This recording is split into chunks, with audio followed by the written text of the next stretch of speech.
Ketika kita berbicara tentang masturbasi, ini adalah tindakan alami yang banyak dari kita lakukan sejak masa muda hingga sepanjang hidup kita. Namun seringkali masyarakat mempunyai kesalahpahaman atau stigma seputar hal ini. Padahal masturbasi merupakan bagian normal dalam kehidupan seks manusia, membantu menghilangkan stres dan memberikan rasa nyaman.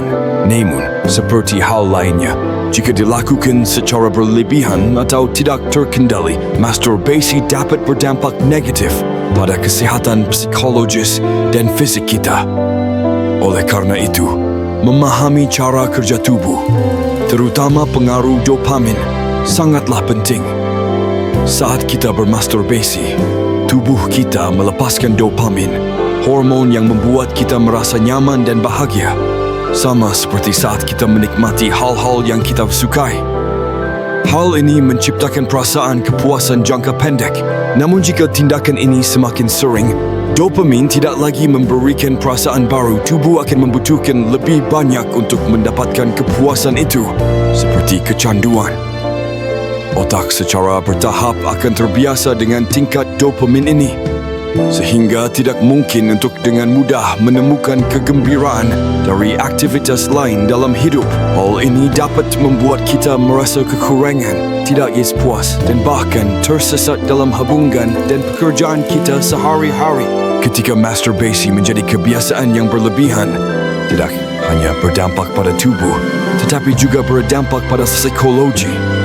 Tindakan ini bukannya mendatangkan kepuasan, lambat laun menjadi siklus yang tidak bisa kita kendalikan. Perasaan nyaman yang dibawa oleh dopamin menjadi semakin samar, dan untuk mencapai perasaan tersebut, kita perlu melakukan tindakan ini lebih sering. Lambat laun, otak mulai terbiasa dengan tingkat ini, menyebabkan emosi dan kegembiraan lain dalam hidup juga kurang berwarna. Hal ini dapat menyebabkan kekurangan emosi, berkurangnya kepuasan terhadap hubungan dan pekerjaan, serta membuat kita merasa kesepian dan tersesat.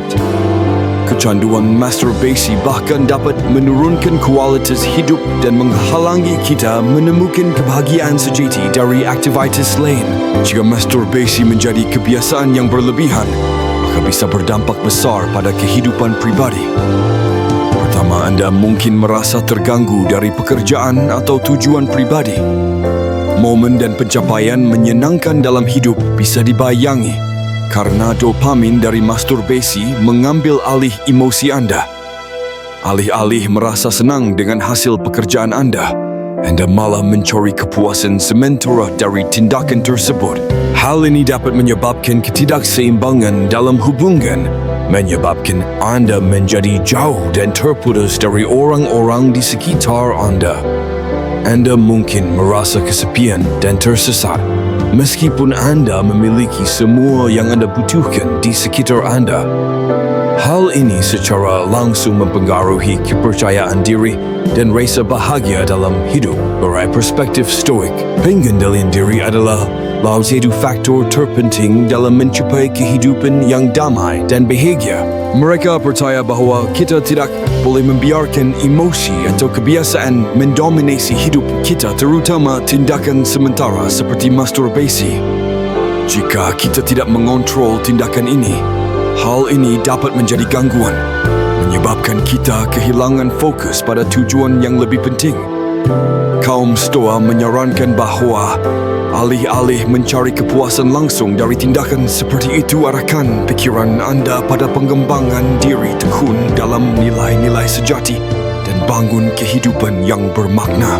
Pengendalian diri akan membantu kita menghindari ketergantungan pada perasaan jangka pendek hingga menikmati hidup yang lebih bahagia dan memuaskan.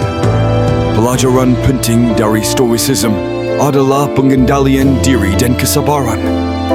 Kaum Stoa mengajarkan kita bagaimana berfokus pada hal-hal yang dapat kita kendalikan dan mengabaikan hal-hal yang berada di luar jangkauan kita. Daripada mencari kepuasan instan, mereka menasihati kita untuk hidup dengan tenang dan memahami nilai pengendalian diri. Ketika dihadapkan pada perasaan ingin atau terganggu, kita harus melihat diri kita sendiri, mengidentifikasi tujuan jangka panjang dan belajar untuk bertahan. Inilah kunci untuk mencapai kehidupan yang damai, bebas dan benar-benar bahagia. Di akhir perjalanan ini, saya ingin anda mengingat bahawa kekuatan sejati datang bukan dari kepuasan sesaat, melainkan dari ketekunan dan pengendalian diri. Stoicisme bukan sekadar filosofi, tapi cara hidup. Panduan untuk membantu kita mengatasi godaan dan bertahan dalam hal yang benar-benar penting.